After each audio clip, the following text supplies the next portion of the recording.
is up, YouTubers and lovers of budget cars and bikes? Welcome back to the channel, and welcome to the third in the series for the Ducati Multistrada 1200 DVT. It's been an experience, I have to say. I wanted to make this last video because, well, as you've probably told from the title, I'm not keeping it. I hate saying in videos. Why am I not keeping it? I mean, I suppose we should get to the guts of that, really. There's several reasons, and it's nothing to do with the bike necessarily. The bike is stunning. It always has been. It's driven or ridden beautifully. It sounds incredible. It's got everything I needed. It had the luggage.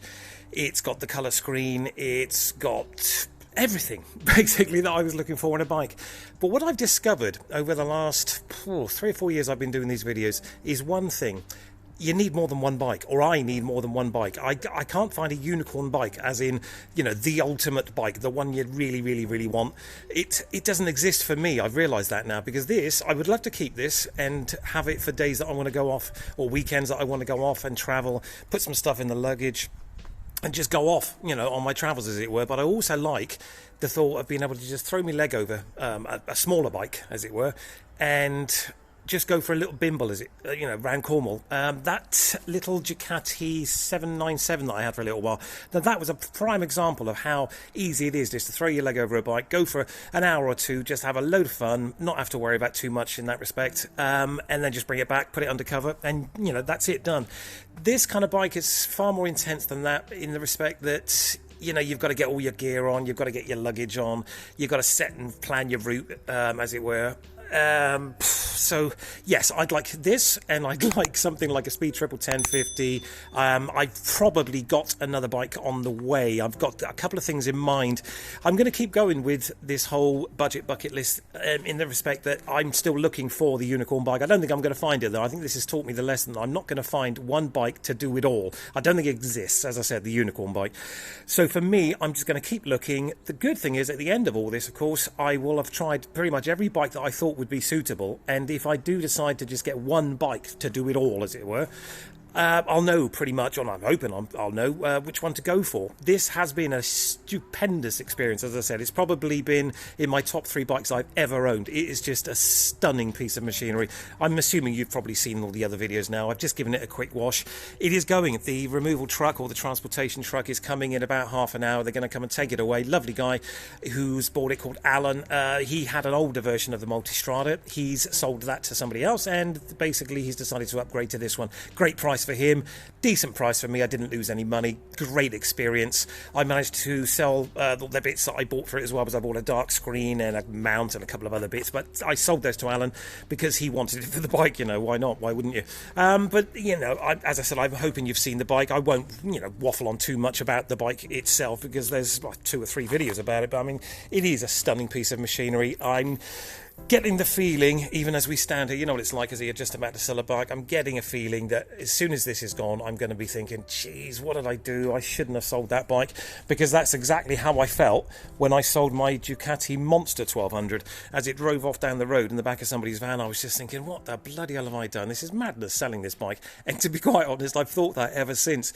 There are actually a couple of Monster 1200s I'm looking at on eBay at the moment that I'm interested in.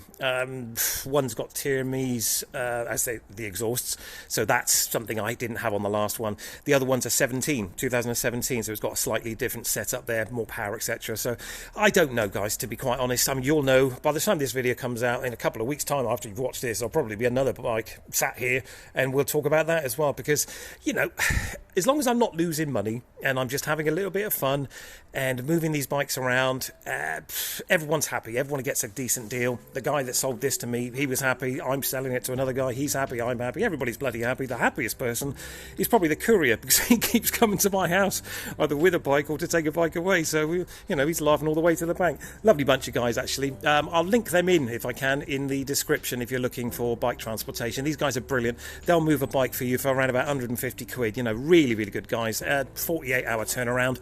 As I said, I'll link in if I can. I found them on Shipley, so I'm not quite sure whether they actually have a website per se, but if I can link them in, I will anyway.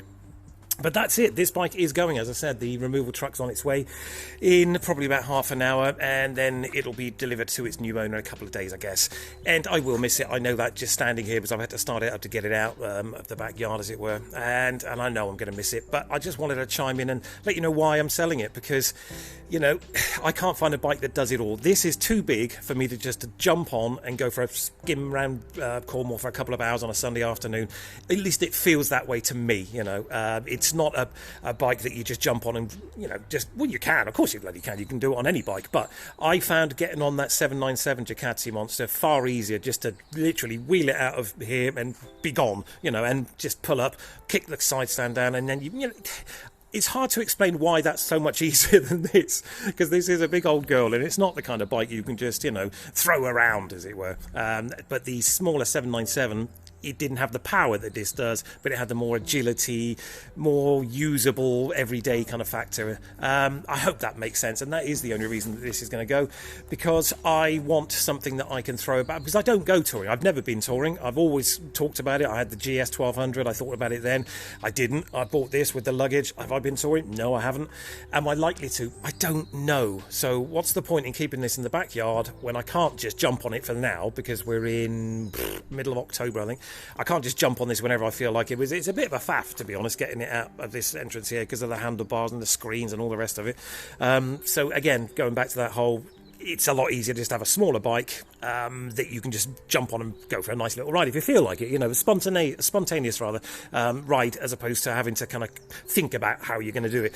So she's going to go. I don't know what I'm going to do in the future when it comes to touring bikes. As I said, what I'd like is something I can throw about, but then I can throw some panniers on. So I don't know. Maybe, I mean, I've got soft luggage upstairs. Maybe it's better for me to have something like a Speed Triple size-wise and then power-wise, and then just throw some luggage over it. I don't know. So we're going to keep this series going. We're going to keep looking at bikes. There's still a few out there. I am running low on bikes that were in my bucket list. It has to be said. I've mentioned this before. But, you know, I'm going to keep looking, and I'm going to keep buying, and I'm going to keep throwing videos out for you guys and letting you know what I think of them. So the Multistrada 1200 DVT-S with the luggage. Stunning bike. I hope you've enjoyed the videos. I've linked them in up here throughout this video probably. And if you've got any questions, then drop it in the comments section below. If you haven't subscribed and you want to see some more content about this kind of stuff, then obviously do subscribe. Give the video a thumbs up and a share if you could. That would really help. We're above 5,000 subscribers now, which is just mind-blowing really for me. And as I said, if you haven't subscribed, consider doing that. Look out for another video in a couple of weeks' time, and we'll see where we are. You know, as I said, I can't find the unicorn bike, but we're going to keep bloody looking. All right, guys, thanks for watching, and you take care.